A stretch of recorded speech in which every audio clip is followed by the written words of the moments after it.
Welcome to Show Me Something Wrong, where each episode one of us chooses a movie to watch that the other hasn't seen. The movie is often obscure, usually odd, and always wrong. I'm Dave. I'm Guy. And this mini-season we're focusing on rip-offs, unofficial sequels, and wrong adaptations. Today I've chosen the movie, and it is Bach ke Zara, perhaps better known as Bollywood Evil Dead. It's from 2006 or 2008. Huh. I think 2006 was a limited release and 2008 was a wider one, maybe. It's, of course, from India, and it's directed by Salim Raza. That old rascal.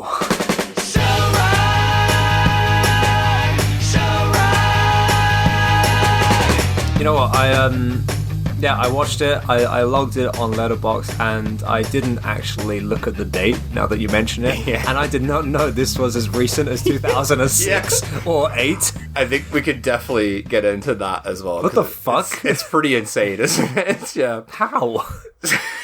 Wait, It's not. wait, when did Evil Dead come out again?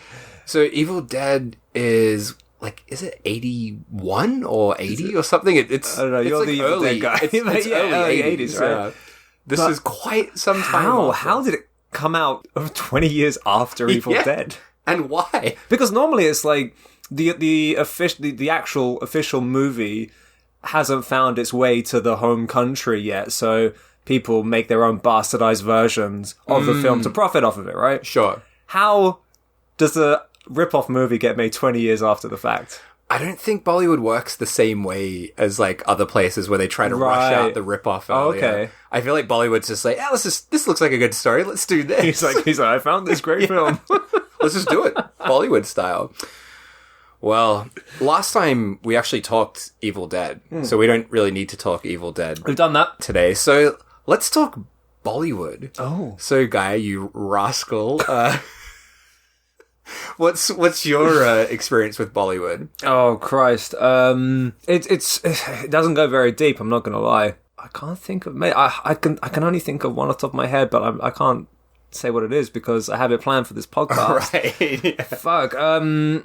No, not very deep. I know there's just lots of dancing. Quite a bit of dancing. Yeah, that's like the whole thing. Sure. And I know movies are fucking long Yeah.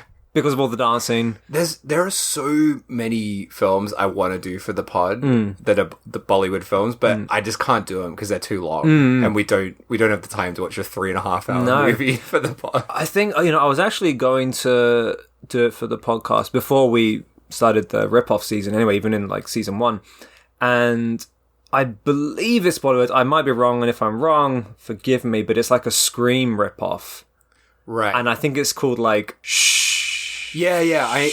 I know of this one. Yeah, And again, yeah. I was like, fucking hell, Bollywood Scream, but 3 hours long, and I'm like, Yeah. that's longer than Scream. Yeah. I'm not going to watch that. Well, one good thing about Bollywood Evil Dead is it's only like 90-something minutes. So Yeah. this is a rare short one. For me, Bollywood, in my early 20s, I had a few housemates that loved Bollywood films, and they were always trying to get me into it. But like, why? Well, it was like, I don't know if it was the same in the UK, but in Australia, Bollywood, it was kind of a hipster sort of thing. Like, hipsters loved Bollywood. I'm talking like 2008 to, the time that this came out. So around that time to like 2010. Really? So many of my friends like, oh, Bollywood's so great, I love it. But like, not like taking the piss out of it. No, just- and they would just, in that way, you know what the hipsters of that era was like, right? It was kind of sort of ironic love of Bollywood, and I just couldn't stand that, so I had no interest in it at the time. But years later, I found my gateway drug into Bollywood in the form of the Ramsey brothers. Do you know the Ramsey brothers? I can't say I do. You know Mondo Macabro? Yes. The distributor. So I was buying a lot of their stuff, and they released all these like Bollywood horror sets. You might have seen those around before. So they had films like Mahakal, which was the Bollywood Freddy Krueger movie. Yes. Which is yes, I know great. that one. And my favorite one was one called Virana, which was just this amazing possession film. I think you would really like that. Oh, So wait, not the Possession. No, sorry, I'm getting my timelines mixed up. I'm just saying because there, like Julaski's Possession. Yeah. There was I think it was a Bollywood remake. Oh, right. But that came out quite recently. No, this is more a possession movie in the general term. Gotcha.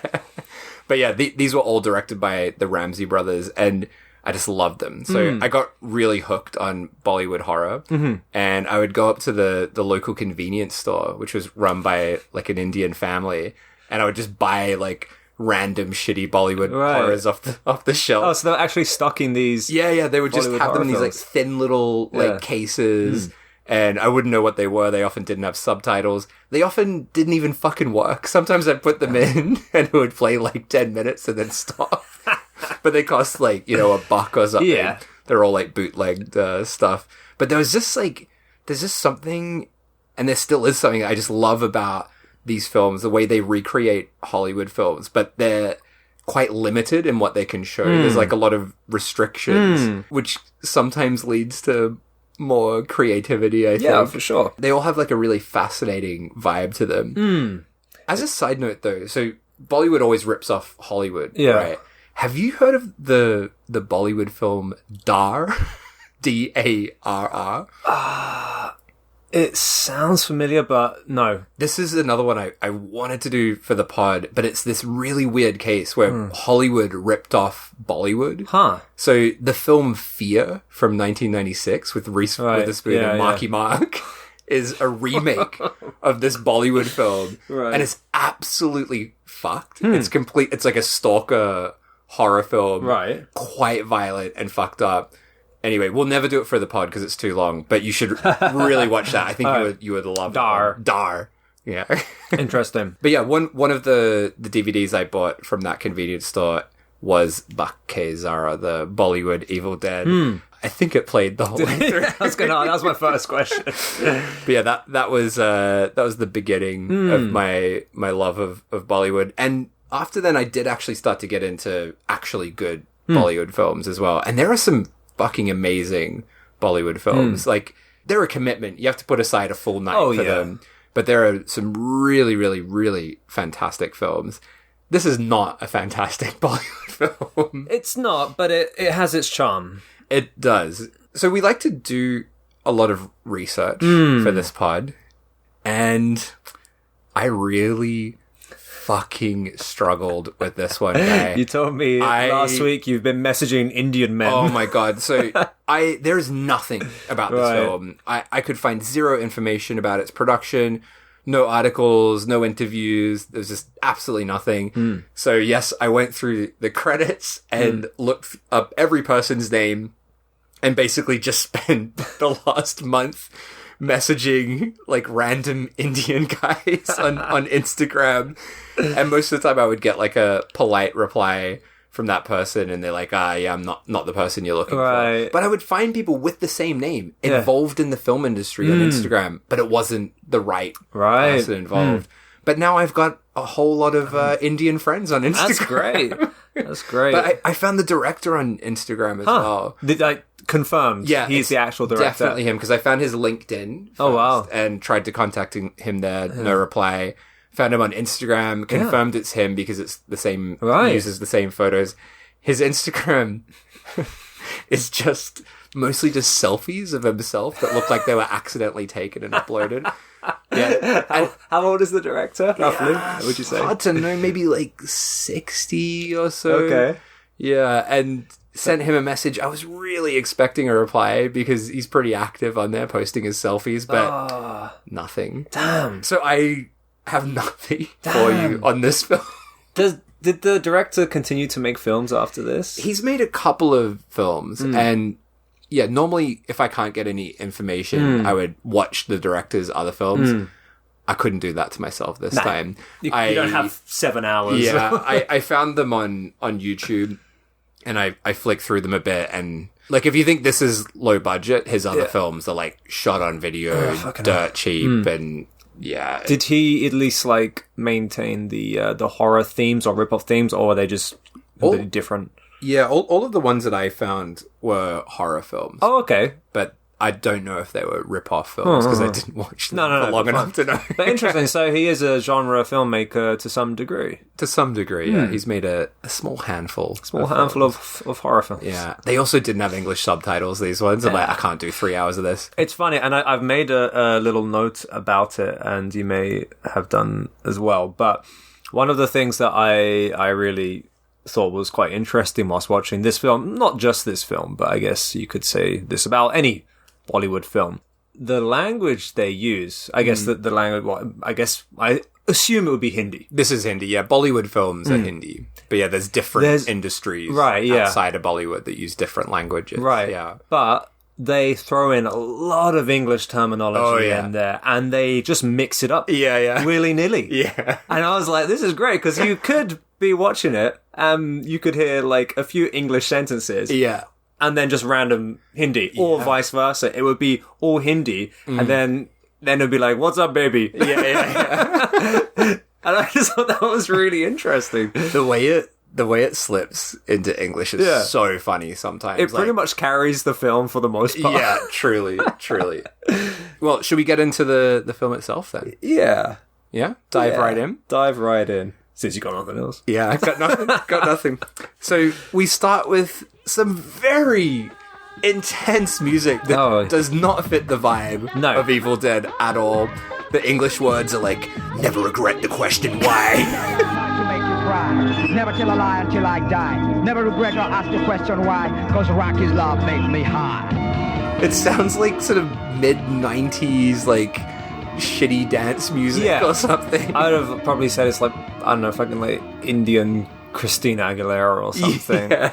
But it's a reoccurring song, isn't it? Yeah. And it keeps talking about living in the carefree world. Yeah. And I'm like, no, nothing. Nothing. It's got nothing to do with it. But it's relentless. Live in the carefree world. But they are. Yeah. They're very carefree in this film. Too carefree, you might say. I also love before the credits end, the music just cuts out. It's really abrupt. It's great. But yeah, we start the film with a flashback, I guess. Yeah. I guess it's a flashback. And we hear some very confusing dialogue, which I was wondering if you could help me understand. It says, during the excavation of the tank, archaeologist Sharma found a strange book. There you go. Which he brought back home. He did. What's the excavation of the tank? I don't know, because I couldn't tell you, mate. Because it seems to be like they're on like an island or something. I don't know. I don't get it. I don't know what that means. No, and it's not relevant. But we do see the Bollywood Book of the Dead. I'm gonna put it out there. I quite liked the Indian Necronomicon. It's pretty great. We're going to see more of it later, but yes, it basically just looks like the Necronomicon. Very much so. But a little bit more Indian. I was like, I can tell that's a Bollywood Book of the Dead. Would you say like that's a? It just had the vibe. It had the vibe. Yeah. It seemed a bit smaller than the Necronomicon, the real one. It's a lot thinner. It's like just more of a pamphlet. It's like one of those like A5 little notebooks that they have something wrapped around. It definitely was. Yeah, it definitely was. But yeah, straight off the bat, he's got his book. He's brought it home, but not necessarily to a cabin in the woods. It's more of like a manor, I would say. Manor in the woods. Manor in the woods. Yeah, he's taken the book back to his manor, and we see Sharma, the archaeologist, and his wife getting ready for a shag. He pulls her off her clothes, and I gotta say, like, this film is surprisingly horny for a Bollywood film. 100%. There's no nudity, but it draws it very close to the line, right? And there's a lot of shots of like stomachs and skin, and it gets as close as you can. 100%. This is nudity. A lot more sexy than I was expecting. And Bollywood has very strict rules against that kind of thing as well. Like, you can't show nudity, you can't show sex scenes. Yeah. So I was quite surprised. This is a pretty horny film. It is. Like the whole way through. And the whole way through it just keeps going. And also it's like kind of it's quite pervy as well. Like the way he like puts her down on the chair. And then like, what is with that? Yeah. She kind of goes to the chair herself, and she clearly does not know how to sit on a chair. I reckon the director's been like, all right, gotta sit, but, you gotta sit this way. You gotta sit on the chair, but you gotta be sexy. And she's just like this weird kind of arched over it, like you know how like a kid trying to be cool sits in school, like with the back of the chair between his legs. She's like that, and then he's like sort of. He's like behind her. Yeah, he's like mounting her, and I love that close up of like the bra being unbuttoned as well, like sort of fumbling with that in that close up. But yeah, I don't remember any scene like this in Evil Dead. This is a hornier film than Evil Dead. Oh, 100%. Yeah. You forgot to mention he put on a very warped fucking record as well. Oh yeah. And we have this very long sex scene, and we kind of keep cutting back to this record being played, and the needle never moves. Yeah. So I was just like, is this just a continuity error, or is that a really short fuck? Yeah, it's like one rotation. But yeah, like you say a sex scene, he does have his pants on the whole time. It does. There's a lot of pants on shagging in this film. There is. She's like nude from the top up, right? But her she got long hair covering her breasts. So. Yeah. But yeah, the Bollywood Necronomicon starts to shake and flop about. Yeah. And I love that there's a voiceover telling you that that's happening as well. Telling you that it's coming to life. It's like, yeah, we can see. And then Sharma, he sits down to read the book and just immediately starts chanting all the mantras like a fucking dickhead. So we can only assume. So he's gone and fucked his girlfriend. And he's like, right, off to go read the Book of the Dead. Time, gotta go. I've written down one of the mantras that just cracked me up. It was, "Oh, crim shrim bim."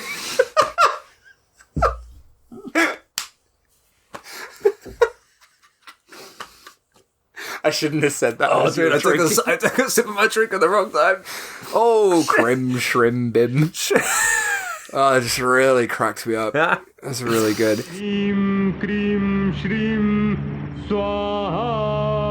But yeah, we find out that apparently between midnight and 1 a.m., if anyone chants the mantras, the ghosts will awake. Of course, the ghosts awake. The ghosts. So yeah, this light outside starts coming out from the ground. We cut to a classic Evil Dead POV shot, but not as good. When they filmed those shots in the Evil Dead, it was like they were on like a motorbike and stuff, getting those shots, and they had like a blanket to give it like that floaty look. Right. They really thought about how the shots would look. This is just a man walking around holding a camera. It's not very good. And yes, suddenly Sharma's wife is possessed. She's Maya, right? Yeah, Maya, yeah. Possessed, blood dripping out of her mouth, green eyes, still shirtless, but as you said, hair covering her bits. I gotta say, I really like the makeup. Yeah, I thought the makeup was pretty good. I think there's better stuff later on, but I do like the green eyes. Yeah, yeah. I think pretty much all the Deadite stuff, like they look great. I think it's good. They're well done. Yeah, it's not bad. But yeah, she's approaching Sharma, who doesn't notice that she's possessed, and I just love this. He's rambling about like, I'm gonna get rid of the ghosts, souls, and goblins, and how that's gonna make him famous. Like he's doing this for fame. Yeah, so it doesn't quite make sense because it makes no sense. He's saying, or the book is saying, if you read the book between this time, the ghouls are gonna come to life, right? Yeah. But his intentions are to get rid of the ghouls. Yeah, so why the fuck is he reading the book? He's not a smart man. He's not. No, he's not a smart man. But yeah, Maya comes over to her with a knife and attacks him. To which he screams, "I am your husband!" And we see the knife stabbing, but the camera pulls out and we realize that in their little fight, Sharma's actually ended up stabbing. I love Maya. it. Yeah. And we get the absolute classic cheesy line of him just crying out her name. He's like, Maya! Yeah. But it's like relentless. It's so cheesy. Maya!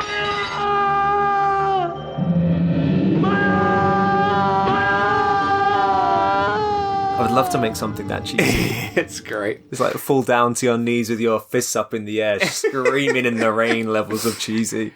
So he's killed his wife, his demon wife, and he heads outside to bury her, and there is a lot of burying in this film. We spent a lot of the movie in this little garden area, Just don't we? burying things. Yeah. I'm pretty sure there's even shots reused from the burying. And this reminded me, like, watching him bury something, because a lot of the burying in this is like, oh, fuck, I gotta get rid of the evidence. And there's, like, a kind of sense of, like, weird panic. Where, like, is this the best idea to bury this? I don't know. And it reminded me, have I ever told you, like, my weird obsession with burying things when I was a kid? No. I'm sure I would have told you this story. But I've had multiple times in my life where I've, like, panicked and buried something. What did you do?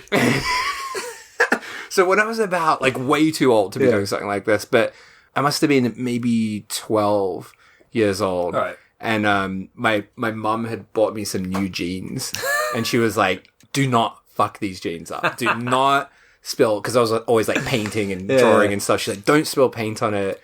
Don't make a mess of these. These were expensive. They're brand new. Yeah. Don't fuck them up. And she's like, don't paint anything while you're wearing them. Like, yeah, no problem. And then I think literally, like, the third day that I had them, I was wearing them while painting, and I spilled all this paint all over it. What were you painting? I can't remember, some nonsense, probably insane clown Warhammer or posse. something. No, not Warhammer. I would have been painting, like, pictures of, like, Violent J or something. But I paint the portrait of my favorite artist.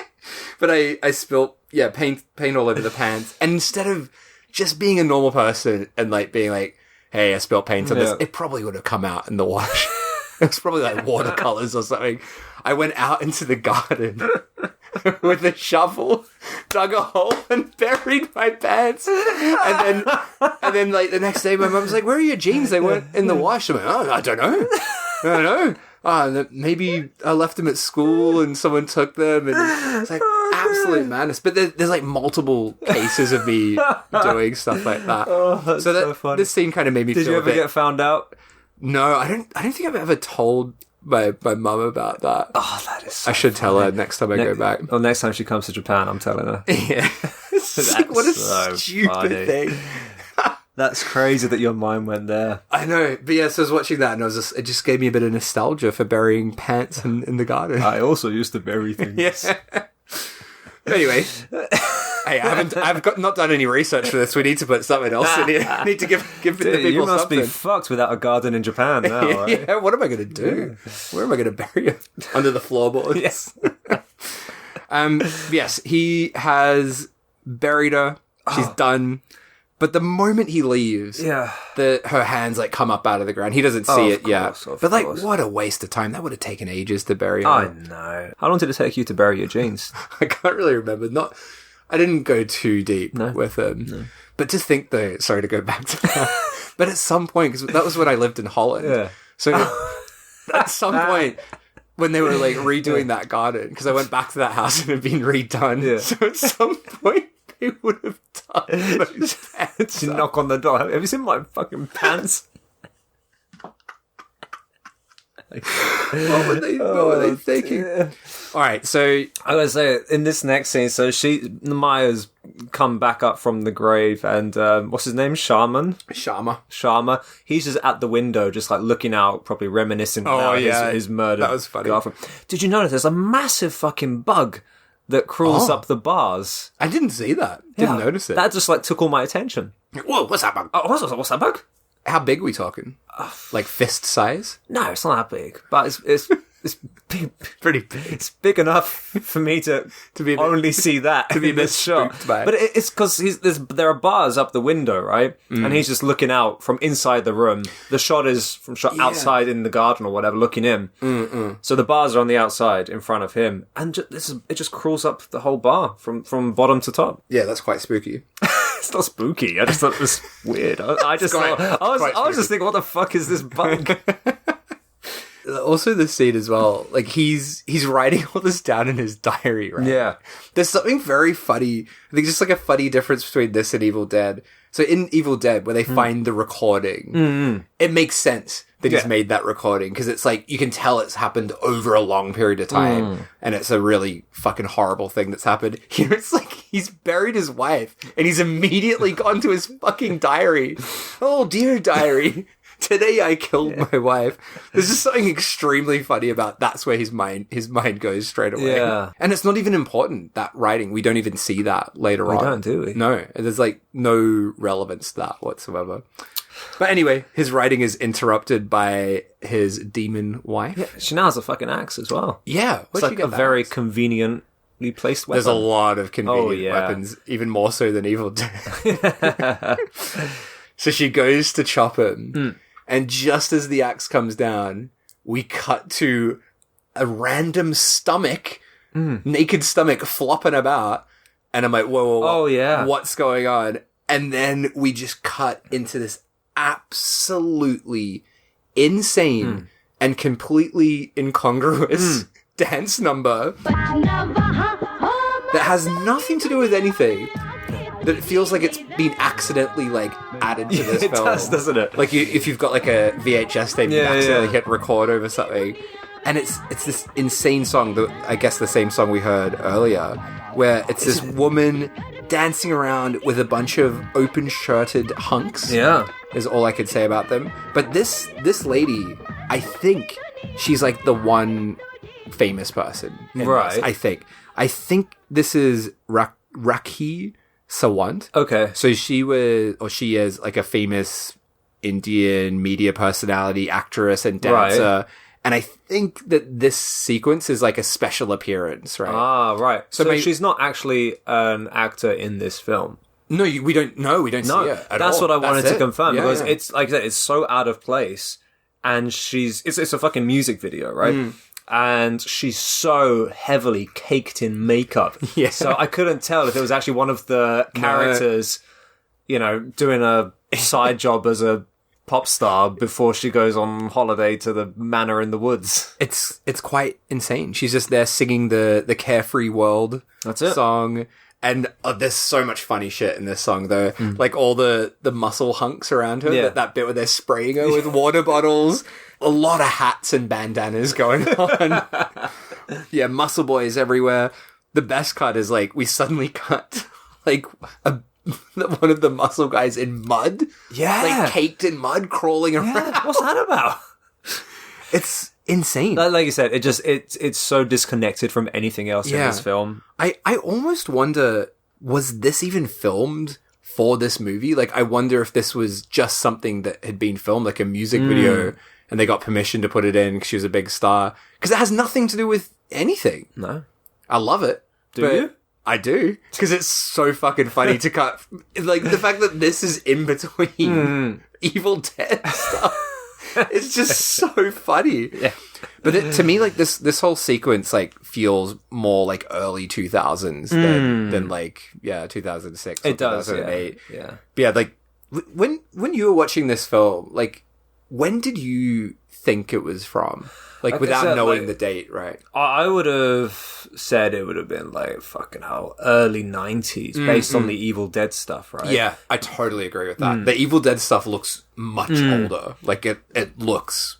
Other than some of the clothing they wear, which we can get to Yeah. see. But then this music video, like I said, it seems like a Christina Aguilera song or something, which is super like early 2000s, Early 2000s, right? late 90s, yeah. So that probably lines up with the release date. But yeah, I did not expect this to be released or made. I don't know, whatever, in 2008. It's 2008. Mental. It's baffling. Baffling Beyond belief.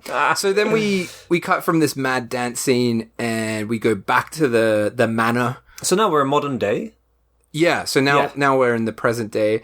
There's a lot of over the shots of like the POV shots of this manor. We get all these like animal growls, and I really wanted to ask you. So every time we heard the monster demon sounds, I'm like, this is from something else that I know.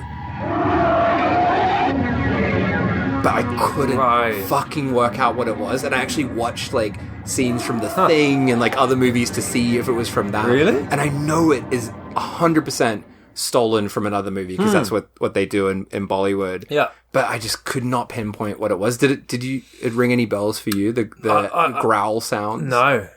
I remember hearing it sounds like a wolf howl or something, and that just reminded me of Werewolf. the Thai film that we watched. Right. That also rips off stuff from other films. Sure. But no. Yeah, it was driving me crazy. Like every time it came on, I'm like, oh, it's like on the tip of my brain where this is from, but I just could not pinpoint it. I did pinpoint some other shit that it steals later on, though. Oh, hey. So we'll get to that a bit later. But yeah, we cut to our heroes of the film, all hanging out in a Jeep. So let's discuss our gang. We've got Sonny, who I would say is the leader of the pack. Can we refer to him as Guerrilla Unit? Because he walks around with a tank top that says Guerrilla Unit for the majority of the film. Now, can I ask something about Guerrilla Unit? Yeah. Does that mean anything to you? No. So, I think Guerrilla Unit, is that a thing? Unless it's like something else, I think that's 50 Cent's rap group, G Unit, is Guerrilla Unit. Okay. Because when I looked up Guerrilla Unit, that's all that came up. Interesting. So he's wearing like a 50 Cent shirt. Ah, okay. I think. Yeah. Fair enough.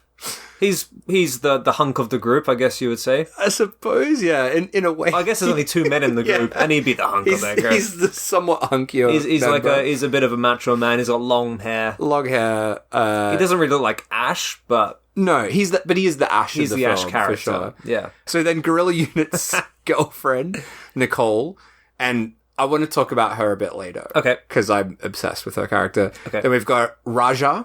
Now, he also had something funny written on his clothes, and it was always at such an odd angle, I could never quite read it. But it looked like it said something like trendy power on his shirt. Horrible costumes for these characters. He looks so of the era, doesn't he? Oh, yeah. Those awful sunglasses that he wears. So we've got Raja, and then we've got Raja's girlfriend, Sheena. Yeah, she's the one who's always in like a pink feather boa, like in a semi see-through dressing gown. They're all dressed quite outrageously. Yeah, it's mad. And then my favorite costume, other than Guerrilla Unit, of course, we've got Sweetie. And Sweetie is the one who's like kind of the fifth wheel of the group. Yeah. And her name is Sweetie. Sweetie. Okay. And her costume is ridiculous. So she's got a tight tank top on that says no on one of her boobs. Yeah. Just on one boob, it just says no. Is there a yes on the other? No, I don't think so. I think it's just the no. And something about the costumes in this film, I don't think I've ever seen a film where it is more clear that a man dressed all the women in this film. Well, all the women are really scantily dressed. It's quite outrageous. Like, as you said at the beginning, it's a very sexy film, you know? So we got No, the bikini. I actually refer to her as Hammock Babe in my notes because she's on a hammock and in a bikini for the majority of the film. And then, what's her name? The girl in the feather boa. Sheena. She's in like this see-through dressing gown for the whole film. Yeah. With feather boas. Like, who wears them? Yeah, it's quite ridiculous. And I think that like the costumes and the dialogue carry the film for quite a long time. Yeah. I actually love the opening little bit of this. Like, this sequence here is one of the funniest things in the film. So, speaking of hammocks, we cut to Sweetie in a hammock, chilling out. Hammock Babe. A silly song kicks in, and we see Guerrilla Unit setting up a little camp by the river. And, this is my favorite bit of the whole film. So, we see this shot of a woman approaching him from behind. We don't know who it is yet. And there's this absolutely amazing shot where I remember this so well from my first viewing of this film, where it tilts up her body and like it's like a real sleazy shot going all slowly up her body, and then it finishes on her face doing this ridiculous facial expression. Then she pops open a beer which just foams up everywhere.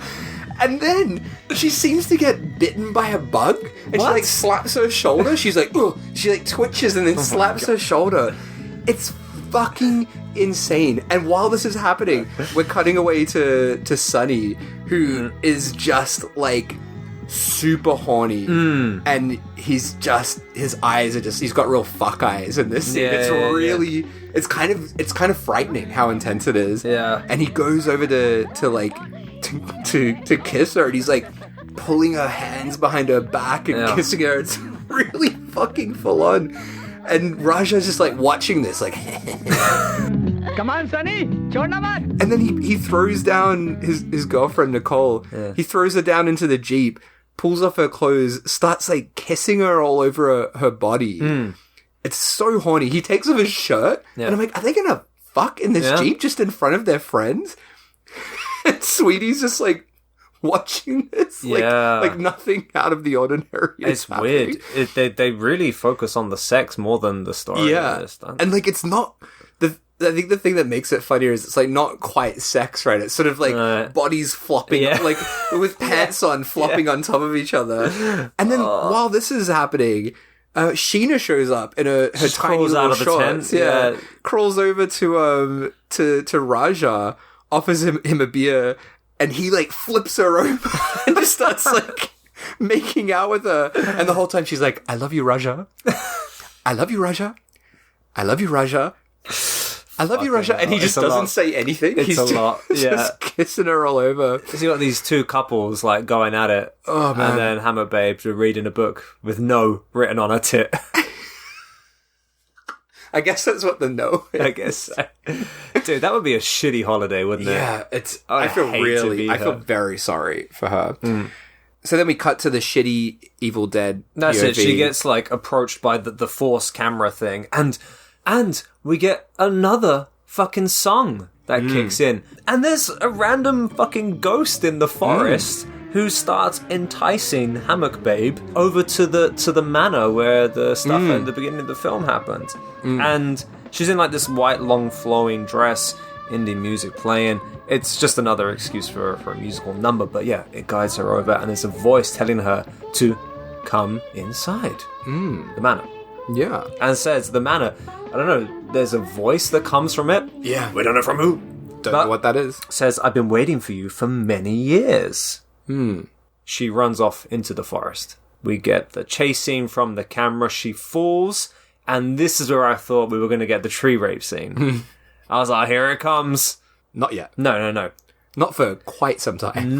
But there's a lot of moments in this film where I thought, here comes another tree rape scene. I thought they were just going to do it again and again. Because there's so many instances where it looks like that's going to happen. But no, we cut to something even better. An Indian frolicking scene. I forgot there was First frolicking. on season 2, there's a massive frolicking scene here. There's splashing, ball games, laughing, everything you need in a frolicking scene. I love during the frolicking, someone's like, "This water is filthy." I love it. And that's it. So good. Hammock Babe like goes over to she's not in the water, right? The rest of them are in the sea. And Raj just like, join us. And she says, no, please. Come on, yaar. Join us. No, please. But why? Let me sit here alone. Please, you go. I love that this scene as well as the beginning of the gaslighting of Sweetie as well, because they all surround her and they're like, "What's wrong? What's wrong? What's wrong? What's going on? Oh, you saw a ghost? No, you didn't. You didn't see a ghost. Don't worry about it. Come on, join the frolicking." And they're just, no matter what happens in this film, they refuse to believe anything Sweetie has. Oh, no. She should not have come on this trip. No. This is a nightmare. Her friends suck. They really, really suck. But I love as well when Sweetie is explaining the supernatural stuff that's going on. Did you notice the performance from Nicole? No. That I really recommend going back and rewatching it because it is so funny. I love the actress that plays Nicole, right? Sonny's girlfriend. She is so fucking ridiculous. You know, really bad acting is like when you overreact to everything, right? So if someone's like saying something, you're like, and it's like that the whole way through the scene. She's pulling some of the craziest facial expression I've ever seen, and I love it. I love it so much. She's fucking amazing. I have to go back and watch that scene. Yeah, this is one of the moments where I really felt like what I said before, how both Hindi and English are so like interchangeable. Because, like you said, they're gaslighting her. They don't believe a single word that she says about the evil in the house and how they shouldn't go. And I think it's either Raja or Gorilla Unit. He says something that sounded like, "Don't be a stupid Gabala." And I'm like, hang on, wait. So I understand the first part of the sentence. But what's the last What the bit? fuck is a Gabala? And of course, it had English subtitled as well. But he says the entire sentence in English, apart from that one word, which she is apparently being. And I just found that really interesting as a linguistic thing. It does. They switch so easily between the two. And I find that impossible to do with like Japanese, right? You can't switch between the two. No. You have to stick to one. Yeah, because they're just like flipping backwards and forwards. It's funny you say that, because I mean, Japanese and English, the grammatical patterns are backwards. So you can't just go from one to another. Do it, but I wonder what the grammatical patterns in Hindi and English and how they relate are. Yeah. It sounds like they can kind of bounce off each other though.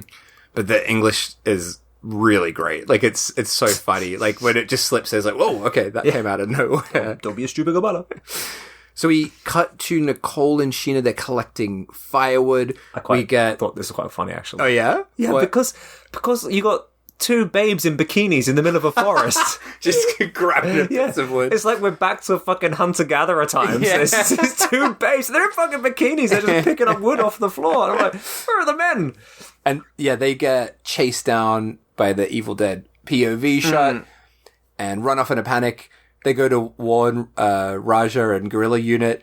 And then we get some crazy witch doctor showing up who just yells at them to run away. And honestly, I don't really know what this guy's point is. Like, he's sort of flipping between things, but it's just a general warning. Yeah. And here we find out that Guerrilla Unit says that this plot of land belongs to his grandfather. And from this witch doctor being a bit of a dickhead to him, for some reason, that has made Guerrilla Unit want to prove that there's no ghost in the house, but also to catch the ghost. Oh, yeah. I'm not really sure. That's right. He's like, we're going to prove that this is all a lie, that there's no ghost. And we're going to catch that ghost. Doesn't he say, if there's a ghost, we'll kill it? Yeah. That's so fucking ridiculous. But yeah, the only way to the manor in the woods is via a wooden bridge. That's right. Which, do we see it? No, I never see the bridge. We just know of its existence. I think there's like three locations. We have the manor. Yeah. We have the beach. Yeah. And we have the garden that they keep burying things in. The nondescript garden. Oh, and the place where that music video took place. Yeah, right. The club. The club. And the club. That was added later. That's not on the same island. Oh, God. So they head off to kill the ghost and arrive at the manor. And there's... it's so fucking funny how you can try to rip something off that's genuinely scary and just fuck it up so bad. And this is such a great example in Evil Dead with the porch swing, which is quite creepy because it's very slowly moving. Here it's like a swing and it's just going crazy. Just like swinging like crazy. And they're like, why is that swing moving? There's just no subtleties in there. Old mate Guerrilla Unit and Raja head into the manor. Looks pretty good, to be fair. You know what? I thought rather than like an Evil Dead cabin, this had more of like a Texas Chainsaw Massacre house vibe. Yeah, I would say so. Yeah, it's definitely not a cabin, right? It's much more of a larger kind of house. And it has that feeling of like shit lying around everywhere, like in Chainsaw Massacre. And there really is shit lying everywhere. They come across an axe, a big old knife, a shotgun. Well, of course, a boomstick. The boomstick, yeah. Everything you could ever need for a horror film is lying right there. And my favorite thing, as they leave the room, and the more I think about this shot, the funnier it is. As they leave the room, the camera pans down to a skull. It's just a skull that they didn't notice. And it's just like shaking around like crazy. Like one of those wind up skulls, just like fuck. That is fucking ridiculous. Funny. How do you not fight? It's on the middle of the fucking table. Oh God, that shot is so stupid and great, and we never see it again. No, we don't. So then it's night. Sweetie goes back to her sleeping chambers to find who but Maya in her bed. Maya. Dead. So she screams. She runs back to the other couples, who, one of them, I think it's Raja and his partner, they're just like hugging. We just cut to them. They're just hugging. And anyway, she screams. She wakes everyone up. And she's like, come on, there's a body in my bed. You got to come help me out. So they all go. And I was expecting the body to be gone. But no, Maya's dead body is still there. Yeah. And their first thought, of course, is to fucking bury it in the garden. Yeah, because they're like, oh, we're going to get accused of this. Let's bury it. Which is ridiculous. So they all go to the garden to prepare to dig the hole. They leave the body in the bed. And they're like, right, that's a great hole. Let's go back to retrieve the body. She's gone. Of course it's gone. But then, here's what I don't understand. So then Sweetie wakes up from a dream. Yeah. So my question is, what part of this was a dream? Was that whole thing a dream? Because everyone else is really chilled out about this whole thing happening. Yeah. So was everything that happened there a dream? I guess so. Or was none of it a dream? Did we just cut ahead in time? How far back would the dream go? Very unclear.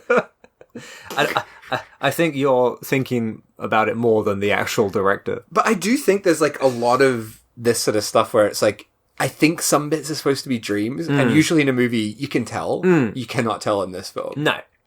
It's a shambles. Yeah, the director did not think about it, definitely. He's like, yeah, maybe it's a dream. We'll just put it in a skull. And then it'll start moving. Shake it around. Go on. So then, Sweetie's door starts rattling like mad. Yeah. And it's all like locked up. The lock shakes off from all the rattling. And then the music that starts playing in the scene. Did you recognize this music? As soon as I heard it, this was very convenient because I just recently rewatched Battle Royale. So the song in this bit is, do you remember the guy that like just kills everyone? Yeah. The Kiriyama is his name. And every time he's killing someone, it plays this song where it's like, Okay. it's that song, but just like sped up a little bit. Serious? And all of the sort of horror action scenes just play that song. Right. Huh. There you go. So What a weird song to rip off. Odd, but yeah, I had just rewatched it a couple of weeks ago, so it was very fresh in my mind. Yeah, but that Battle Royale, is that 2000, 2001? 2000, 2000. Yeah. And this is 2006 or 8.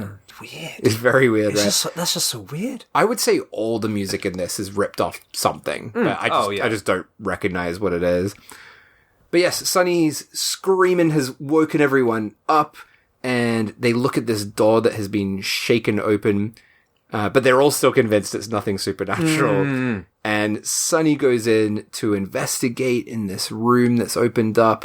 And he doesn't come out, so Raja goes in after him. And it's a very brightly lit room. Yeah. I don't think they needed a torch going into this place. But that's it. So this is the Evil Dead cellar. Yeah. Essentially. Except it's not a cellar, it's just a room. It's just a room. And I think the first time I watched this, I thought that door was like a cupboard. Right. But yeah, it is like a room, but there's like no sense of space. So No. like, where are we? I don't know. It really doesn't make sense. It's just a room. But it's used as the cellar. Yeah. So we keep cutting back to it later, and they retrieved the Necronomicon from this room as well. Yeah, they find the record player, and the Bollywood Necronomicon, and Raja is checking out the book. Did you recognize one of the pictures? No. Oh my god, this is the fucking funniest thing. What happened? Oh my god, so Raja's looking through the book, and there's all these like creepy pictures in it. He turns the page. One of the fucking things in the book is the poster of Bram Stoker's Dracula, the Coppola film. What? Yeah, it's got like, that sort of demon face from that. That is, and I'm like, wait, was that taken on that poster? Was that taken from something else? Right. No. It's just the fucking poster of Bram Stoker. What, like Dracula. as it is? Yeah, like just cutting out that one piece of the poster. So hang on, so they're using the poster for Dracula. Yeah. As a demon in this film? Yes. Fucking Isn't that just incredible? That's wild. Oh, that really, really cracked me up. I did not realize that. It's very funny. Fucking hell. I thought this scene was fucking hilarious because they bring the record player up. Well, so up, say from the cellar, from the other room, across. From the cupboard, as you said. And they're like, listen to this. And this is when I was thinking, so it's going to play some spooky recordings of, But no. it plays the fucking cum song again. It plays the cum song. So at some point in this film, the ghost that was luring Sweetie throughout the forest of the haunted mansion went to a studio. recorded her cum song, put it on a record, and now they're just listening to it. Oh, it's really fucking funny. I love as well, like, the record then switches to, like, the mantra where it's like, you guys are all fucked, and, like, it's just like, it's not even the mantra, it's just, like, this voice telling them that they're done for, and Sweetie freaks out. Everyone else is like, it's fine, and Roger's like, oh, it's probably just some radio station thing. It's like, mate, you're listening to a record. You're listening to a fucking record. Oh, you idiot. Oh, man.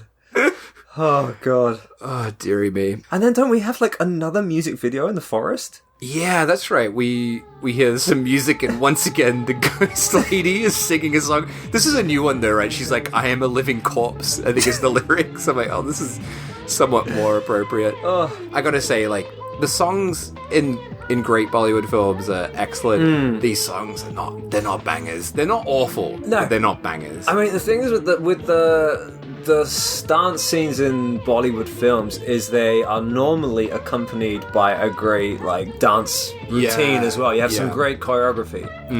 And it's always, like, a bit of a spare of the moment thing as well, which is fun. Because you have, like, in the middle of a scene, people talking, and they'll be like, bam, cue the music. And then everyone will suddenly start dancing. Almost like in flash mob fashion, right? Yeah. And that's kind of interesting. But here it's just like, it's just cutting to someone walking through the forest. Yeah, and quite like a dour song as well. Yeah, it's not very fun, is it? But then, since we're in the forest, we just happen to come across the tree rape scene, which isn't really written into really, it.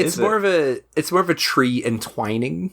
Yeah, I guess it's one of those things like you can't show rape. What I've written here is, I would say it's hard to know if this is supposed to be implying tree rape, and if you hadn't seen Evil Dead, you would never think that's what's happening here. Yeah, you're right. But just because we've seen Evil Dead, so we know what that scene is, that I think we're making the connections ourselves, because it's basically just Sweetie getting wrapped up in some branches, and then she flops about a bit. Yeah. I will say, if you're looking for a Bollywood film that does a really good job of ripping off this particular scene. Oh, yeah? The film itself is not that great, but it's got some great scenes. It's called, I'm going to say this horribly, Bayanek Mahal. Oh, you fucked that also known as Veendam Lisa. Wait, what?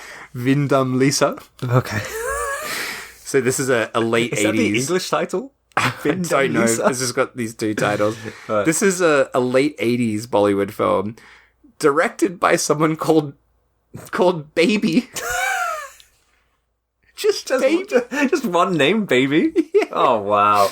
And it's pretty gory as far as Bollywood films go. And it has, like, Poltergeist rip-offs. You know the bit with the face getting ripped off in Poltergeist? It does that.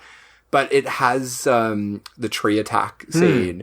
But it's really good to the point, and this is a controversial thing to say, I think it's done much better than Evil Dead, where it's this guy not getting raped, but he's getting like his arms like wrapped up in the branches, and then they just break his fucking arms. Oh, cool. And his legs. It's like that. Oh, sick. And then the last shot is him getting like hanged by the branches. They pull him up on the tree, and it's pretty great. That's nice. This film, I mean, it's not terrible, but not great. No. And I was going to say, it starts a bit silly, but I think as it progresses, it does get a bit disturbing.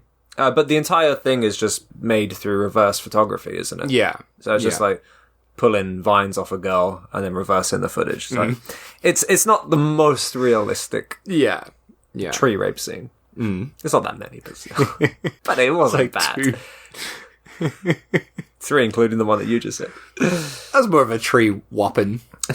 Tree whopping. There's lots of them. But yeah, she's been tree. What was the phrase? Entwined. She's been entwined. So she runs back to the house, and she's she's very polite. She's like, open the door, please. After having just been entwined by a tree. And we get the classic... No, please. Like, no. And then she's like, I want to go home. Once again, they're all gaslighting her as well. They're like, you're fine, it's all right, don't worry about it. But finally, Raja agrees to take her off in the Jeep, and they head off in the Jeep, but then he says that something's wrong. He goes to investigate, and the Jeep starts shaking about for some reason. Yeah. What's her name? Sweetie gets out as well, and they realize that the bridge... The apparent bridge. The supposed off-screen bridge is fucked. So they're not going anywhere. They head back, and everyone's like just mildly worried about the bridge. They're like, oh, that's pretty shit. But like Sheena and Nicole are just playing chess. Yeah. Like, yeah, that's weird that bridge is busted up. I'd be fucking freaked out. And then suddenly they hear a creepy demon voice and our beloved mate, Sweetie, who should have been the hero of this film. Yeah. Because she's much more likable than Gorilla 100%, Unit. yeah. Is a fucking demon. No. She's gone all green. Her eyes are all green. This is like they do the thing with the cards, don't they? You know, where she's like guessing Yeah. but it's with chess. Yeah, and it's not very good. But the way they introduce it is pretty funny because the other two girls are playing chess and one of them's like, I made my move, your turn. And the other one goes, I made my move, your turn. And then Sweetie goes, everyone has made their move. But yeah, she looks fucking awful. Yeah, she's a mess. It's, yeah, like you said, she's green and she has those fucking awful white contact lenses in. They're like green this time. Her eyes are green, right? They're white. They have those white... You got green eyes. It's green eyes. At some point, someone has white contacts in. Let's pause the pod to check. Fucking green contacts, aren't they? We've confirmed. So, Guy, you're going to deliver your apology now? In my defense, it is a pretty shitty looking. Yeah, and I think in some shots they look quite white as well, and maybe one of the other characters has white ones later on.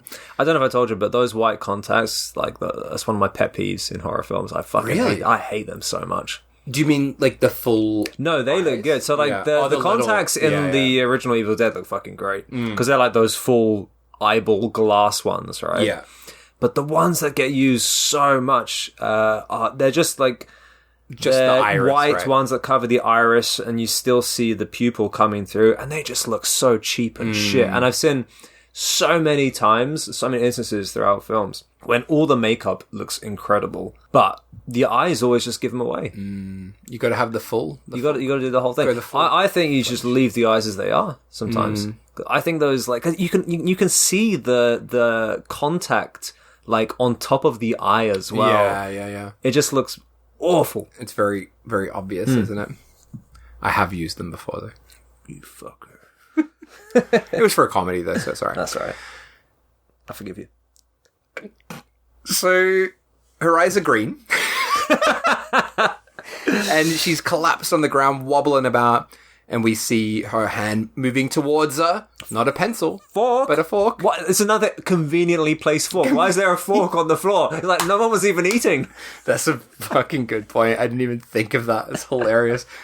And yeah, she stabs Nicole's foot.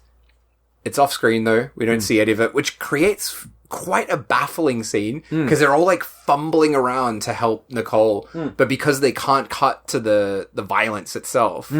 It's just quite confusing as to what's going on. That's it. That's a good point to mention. A lot of the violence is off screen. I guess, I don't know, sometimes, like later on it happens, we get a severed head, a head cut scene. Yeah. And that's kind of like just coming into frame. And there's a real nice like blood spray and a severed head, like a stump. And I'm like, fuck yeah, this is great. And sometimes it seems like they had the budget to do something pretty cool. But it seems like through maybe censor issues, they couldn't quite show what they wanted to say. And a lot of the good stuff is off screen. There's one thing that's off screen later on, which we'll get to, that I think is a really bad thing to put off screen. But we'll talk about that when we get there. Alrighty. So that's it. So what they do now is they throw Sweetie into the not so much a cellar as much as a cupboard. Throw Sweetie in the cupboard, but it acts as that same thing, and they chain it shut. But it just has just enough of a gap in between for her to like stick her face through and laugh and go blah, blah, blah, blah. Constantly for the rest of the film. Yeah. Yeah, Nicole's taken off with a stab foot to have a little nap. and yeah, Demon Sweetie is just watching everyone from the room, and she's already looking a lot worse for wear now. Like she's looking like a proper fucked demon now. Deadite. Yeah, she's a shambles. She's a mess. Yeah. I liked her makeup. Yeah, it's very cool. Very cool. Yeah, then we hear like Sheena scream, and Raja goes off to investigate, and she's gone. And then out of nowhere, Deadite Sheena, jumps out and starts attacking Raja. Yeah. Sunny comes in, gives her a punch. Punches her across the room. What did he say? Have you gone mad? Yeah. But he punches her. She flies across the room and catches on fire from a candle. Conveniently placed candle. Yes. Starts to burn, and Demon Sweetie is just laughing her fucking ass off from the cupboard.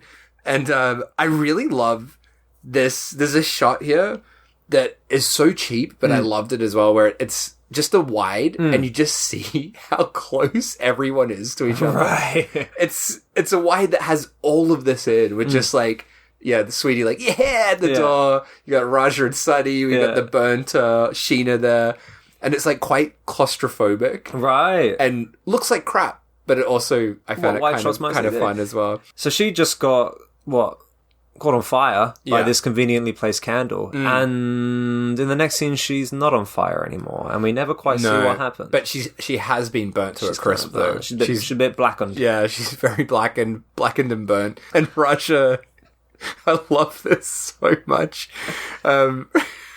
She attacks Raja again, all burnt. Sunny is just in the background. He's like, "Kill her!" Just shouting in this panic to kill her. And Raja gets the old axe, chops her to bits off screen, of course, and then Raja's just, oh god, I love this so much. He's looking at his dirty work, this chopped up body, and he just starts crying, sobbing, and this is the beginning of an endless stretch of men crying. Yes. Because the rest of the film is basically just Sunny and Raja sobbing and crying. But I love Raja's crying here because not only so he just acts his girlfriend, right? Yeah. And he's crying and he picks up a crispy hand. That's my favorite bit. And he's holding it shakily, oh, and then Sunny also starts crying as well. It's fucking great. And they have a body, so of course, where do they need to go? You gotta bury it. They gotta go dig another hole. Some body bits. They take it out into the woods. There's so many other places you could bury. It seems like there's no one is around for miles, but they have this one little plot of land where they just bury everyone. Spots. And it doesn't work every time they try to bury someone. It doesn't work out. So, something's a brewing. Something big. We're getting to the greatest part of this film. So, is this the sole reason we're here today? Post burying, they go back into the house, and the deadite demon Sweetie is having a good old laugh at them. Yeah. And then Raja turns to Sweetie and says, "Shut up. Shut up, you rascal." And I'm not going to say it with the accent. I think you need to put more into it. We'll play the clip. I think you got to do it. We're going to play the clip. I'm not going to do it myself. We're going to play the clip. Shut up! Shut up, you rascal! So that's an amazing line. It is. I wonder, do you know, do you use rascal much in your daily life? But no. If you were to describe what a rascal is, I would say somebody like Dennis the Menace. Yeah, he's a bit of a cheeky rascal, right? Yeah, it's not a deadite in a cupboard. I will say though, rascal in India is apparently a bit more offensive to say it. So it is slightly different in India. It means a scammer or a cheater. And when I was looking up, I basically looked up the use of rascal in India. Yeah. And I found, as an example, there was a controversial tweet from a former chief judge who called Gandhi a rascal, implying that he was a British collaborator. And that was seen as like an extremely offensive thing to say. Damn. So it has a somewhat more offensive meaning in India, but it doesn't stop it from being any funnier. Hearing a crying man scream, shut up, you rascal. And this is like a line. I watched this movie, fuck knows how long, like 15 years ago. And I still say this around the house all the time. It's amazing. It is a good one. That was... Could end the pod here. That is the highlight of the movie. It is the best part. Did you know that was coming? Had you already seen that? Yeah, because you say it all the time. Sorry. Still quote it. And I think you mentioned that was like the sole reason you wanted to cover this film, because in a Evil Dead ripoff film, someone says, "Shut up, you rascal." Shut up, you rascal! Oh, it's great. It's very, very funny. But Raj is not happy. He's not having a laugh. No. He heads out for a little cry. You know, he's in the woods again. I thought he was going to get raped as well. Yeah, well, he doesn't get so much raped as he does bonked with branches. Yeah. So you get all the branches coming out. And I really love this scene. It's very like kung fu movie, isn't it? Like, whoosh, all the branches just whipping him. It's really funny. And while this tree bonking is happening, not that kind of bonking, more of a whopping, tree whopping. Sonny is off to see his girlfriend Nicole. He checks on her foot, and it is a mess. It is. Oh yeah, she got the fork, didn't she? It's horrible. Yeah, it's not great. It's not good. And she wakes up as a demon, and her acting as a demon or a deadite is absolutely, as I would have hoped, ridiculous. Yeah.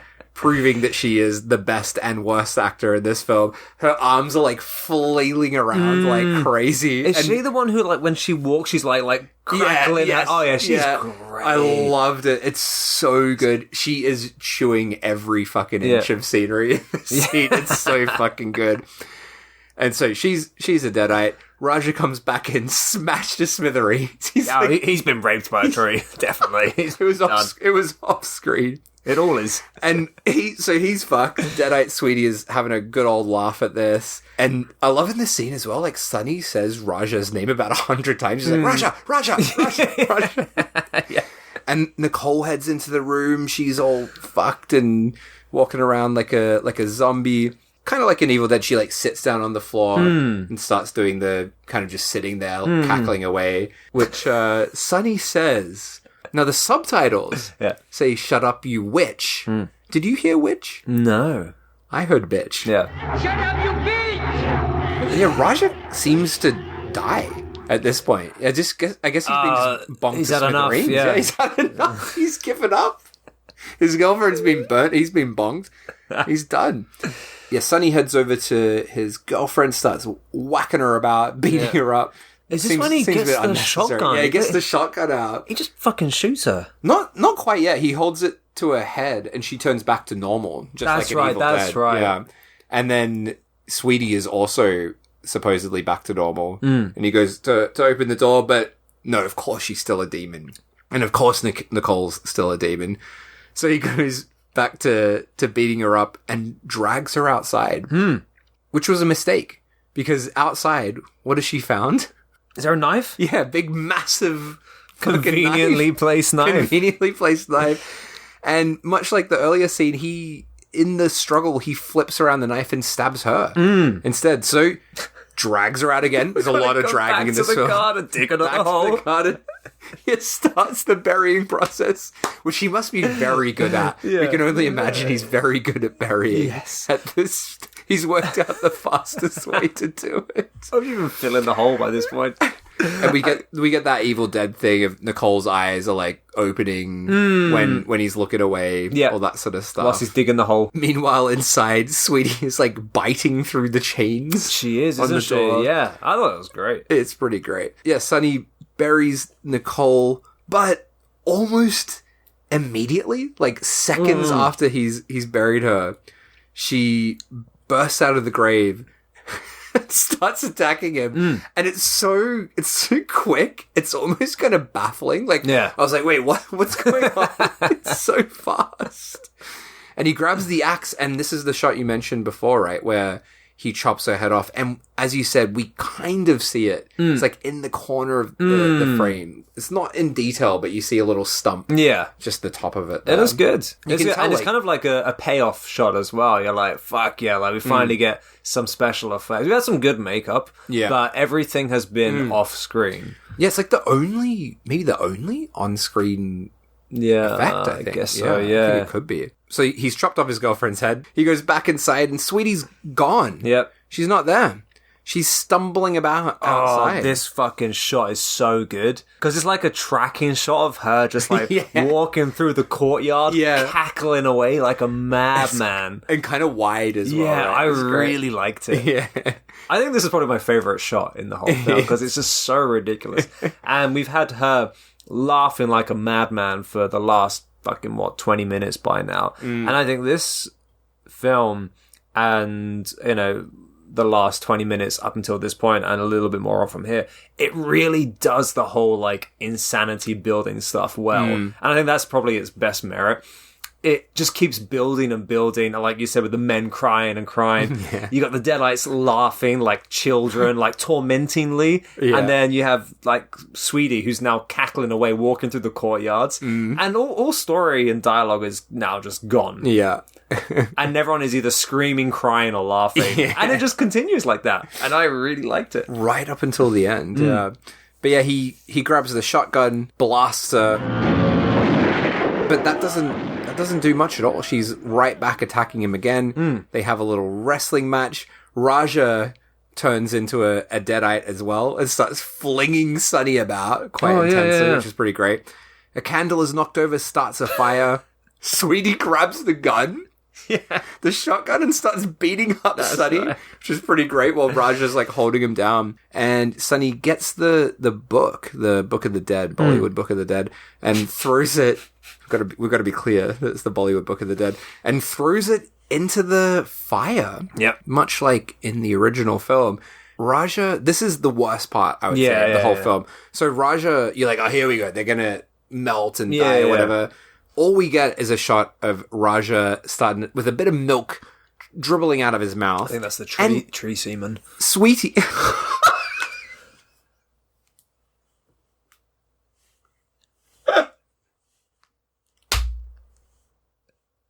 I hope the mic picked that up.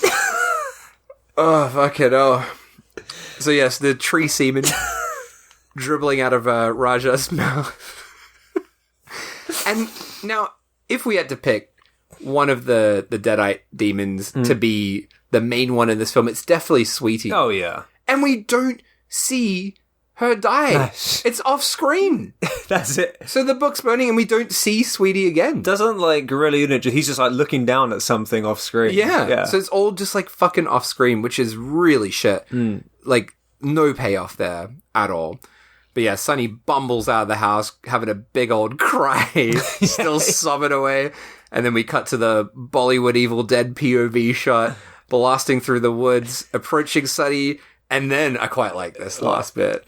He gets like wrapped up in branches right at the end. Rape. One more tree assault for the end of the film, and that's it. There you go. That's the end. That is fucking hell.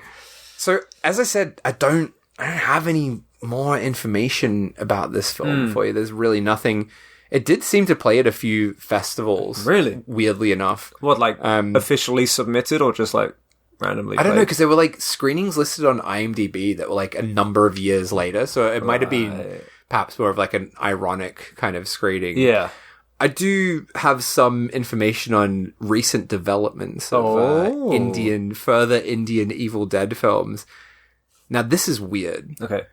Sometimes an Indian or Bollywood film comes out and there's just like no information about it. That seems to happen a lot. Yeah. So the first one, I just cannot find anything out about this, but in 2021, there was another Indian Evil Dead ripoff called Evil Dead is Back. Really? And I could find nothing at all about it. Is it on Letterboxd? It's definitely on IMDb. That's where I found it, but I really couldn't find anything outside of like the cast and crew list. I don't even think I could find a trailer for it. Yeah, fucking hell. It's on Letterboxd. It's 2 hours long. Yeah. The synopsis is: a mysterious soul wants to revenge for his past life.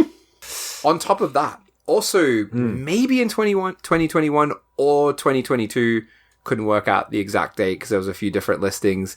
There was another film. Now this is so confusing. Right. It's called Haunted Evil Dead, which is bafflingly directed by two Swedish guys. Right. And shot in Sweden, but dubbed into Hindi. What? And appears to be an Indian production. And all of the videos about it, all the interviews, was an Indian crew and producers talking about the film. That's bizarre. That is on... The cast is Swedish? It appears so. Dubbed into Hindi. What and it looked extremely violent, but it's very much like a modern, like, low-budget horror film. But the makeup did look really good, to be fair, from what I saw.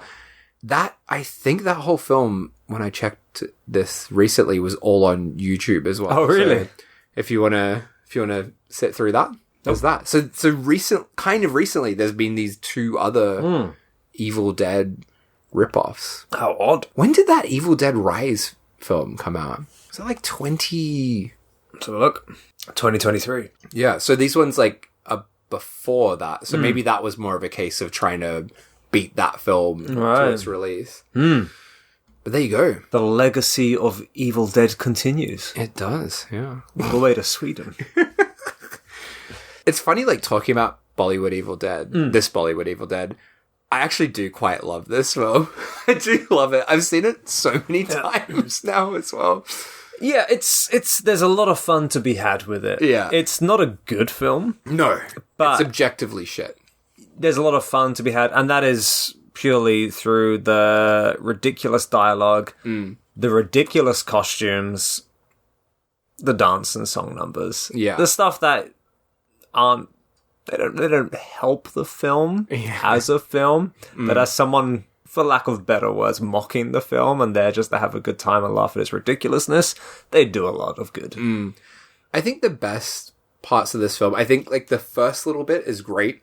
Like the stuff at the river. You mean all of the stuff up until the bit where they're like at the river and like kissing each other the whole time. I think that stuff is so funny. So the flashback stuff at the beginning. Flashback, the dance number. The dance number I could have done without. I personally love that. I just think it's so weird and funny. Yeah. And then I love that introduction to the heroes of the film. It's just so ridiculous. Then I think it gets quite boring for quite a while. Yeah. But the last 20 minutes are very entertaining. It really cranks it up at the end. Yeah, I thought the end was good. And like I said before, I loved all the heightened insanity stuff. Yeah, The Deadites cackling and crying, and the men crying and screaming, "Shut up, you rascal!" and "Shut up, you bitch!" There's a lot of fun to be had. The journey up to that point can be quite tedious. Yeah. If you cannot appreciate the ridiculousnly of everything. But it's fun. It's a fun watch, but a bad movie. Yeah. Fun and bad. Yeah. So it's quite like all of the ones in this mini season. I think the wrongometer is quite difficult. So how wrong the movie is, how much it shouldn't exist, how fucked up it is. I mean, in terms of being fucked up, there's not much at all. But it is quite a wrong film. It's very there's so many things that shouldn't exist here. Like the dance number and the costumes. And the fact that it was made, as you said earlier, so much later than the film it's ripping off. That's the biggest surprise for me. Just so fucking confusing and baffling. Yeah. And I don't know. I'm maybe going to go a bit higher than I have with some of the other ones in the season. I think just because it's so confusing, its existence, I'm going to have to go for a 5. Okay. I'm going to go for a 4. We did Muscle Bodybuilder from Hell last time, and I think we both did that a 2. So I'm going to give this one a 4. So quite a step up in wrongness from Bodybuilder. Yeah. Why would you step it up from that one? I agree with you, but what's your reasons for that? For some reason, it is so much more funny to have an Indian ripoff than a Japanese ripoff. Yeah, it truly is. Because it shouldn't exist in India, right? No, yeah. And it's just like, with the Muscle Bodybuilder from Hell Evil Dead ripoff, like, that was kind of its own thing. Yeah, totally. It had a lot of, like, I would say that's more of a homage than a ripoff. In this film, it has all the ripoff scenes, but then, like, it has all the other stuff that rammed in there that don't make sense, I think is the point. In Muscle Bodybuilder, it made sense conceptually as a in the theme of the movie, but here we have random songs that don't make sense. Yeah. Random dance numbers that don't make sense. The record player that plays the theme song. It's like shit like that, you know? Yeah. I think that's you're so spot on. I could not agree with that more. It makes much less sense than bloody muscle bodybuilder from Hell. Yeah. Can I do something quite controversial here? So wait, I like it more. You're gonna say you like it more than Evil Dead? No, it's nothing to do with that. No, and absolutely not. But in terms of this podcast, we haven't done it up until this point. But hang on, what episode are we in on season 2?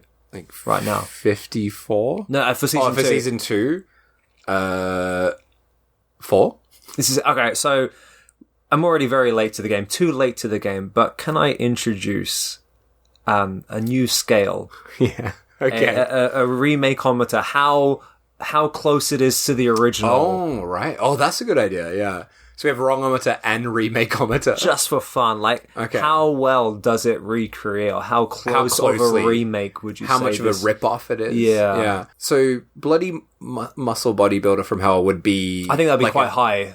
From the rip-offness? How much of a rip-off? I think in terms of, like, the scenes that it ripped off, not as a film overall, but the scenes that it ripped off, I think there was quite a lot of them. I would make this higher. Right. Because this is more of a direct rip-off. Yeah. Whereas, that's it, yeah. It is. Yeah. So I would rate this higher than... Yeah. I'd rate this at like a 7 or 8, maybe. Because it's essentially Evil Dead. Yeah. But shit. Exactly. This is more of a direct rip-off, yeah. Yeah. So I would go in maybe an 8 for this, where I would have given like a 5 to Bodybuilder. Yeah. I think, I would agree with you. I think it would be a 7 or 8 for me too. And the thing that I really loved about this in terms of rip-off-ometer or whatever we're calling it is, like, we don't have the cellar. We have a cupboard. Yeah. And one of the great things about Evil Dead is, like, she's coming up through the cellar and she's, like, got her head at, like, a weird angle. And it's like she's kind of, like, pushing her head through this little hole gap in the floor. But this one, she's got her fucking head through, like, a slightly ajar door with a chain between. It's very different, but it has the same effectiveness. Yeah. I thought this did pretty damn well at ripping off Evil Dead, despite it also being stuffed with so many unnecessary scenes. A good laugh. Yeah. Fucking hell, double Evil Dead. So, can you read me the synopsis for next time? So I have to guess what next week's film is ripping off. Yeah. All right, here we go. From the synopsis. All right. Nadia does not want her widowed father, Bramasto, to marry Astria, as she's sure that her new stepmother is not a good woman. Her suspicions are correct. After the marriage, Astria has an affair with Luctio, Bramasto's black magic practicing brother. Astria then becomes involved in satanic rituals and serves as Luctio's servant. Her duty is to seduce men and then sacrifice them to Satan for Luctio's benefit. Can Nadia stop them? Oh, is it Hellraiser? Yeah! Well done. I was totally drawing. I'm like, what the fuck is this?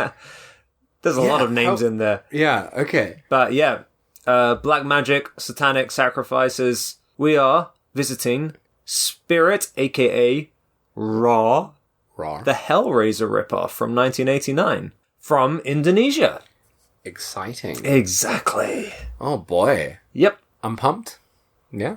So in the meantime, you rascals out there, please follow us on Instagram. Please tell a friend about the podcast. That helps a lot. We're also not only on Apple Podcasts and Spotify, we're also on YouTube now. So you can put a comment there. We'll probably read it. And yeah, we'll see you rascals next time.